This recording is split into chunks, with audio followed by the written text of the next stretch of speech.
Уақып деген не? Уақып деген сөз қазақтың сөзінде бар сөз. Міржақып Дулатов, Ахмет Байтұрсынов секілді бабаларымыз уақып деген сөзді қолданған. Уақыптың мағынасы қандай да бір мүлікті иесі тарапынан қоғамдық және хайыр ихсан мақсатында мәңгілікке арнап атауы. Яғни мысалы мынадай. Мәселен, біреудің жері бар. Сол жерді Алланың разылығы үшін мешіт салсын деп атайды. Соны уақып қылдым дейді.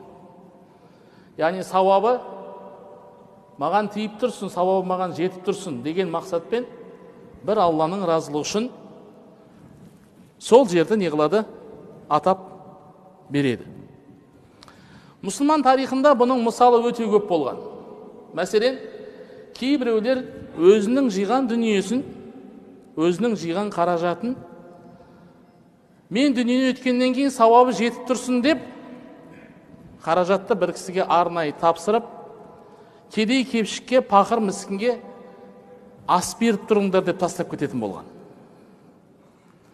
Біреулер мешіт салып кететін болған, уақып қылып. Біреулер медресе салатын болған, уақып қылып. Не қылсын, сауабы дүниені өткен соң маған келіп тұрсын деп. Біздің жеріміздегі уақыптың ең көркем үлгісі қазіргі Түркістанда тұрған Қожа Ахмет Яссауи бабамыздың кесенесі. Мән беріп кесенені зиярат еткен кісі болсаңыз, сіз көресіз. Ол жерде тұрған кесене тек Қожа Ахмет Яссауидің несі емес, кесенесі ғана емес.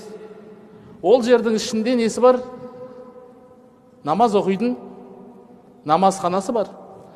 Ол жердің тамақ беретін асханасы бар. Ол жердің ішіне кірсеңіз, құдығы бар, су алатын. Ол жерге кірсеңіз, шәкірттер дәріс алып, Алланы зікір етіп, құлшылық еткен жерлер бар. Бұлардың барлығы нені білдіреді? Бұның барлығын кезінде Ақсақ Темір соның барлығын уақып етіп салған.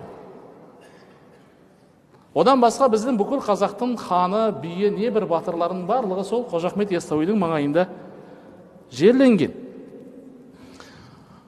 Бұл біздің еліміздегі несі бір көрінісі.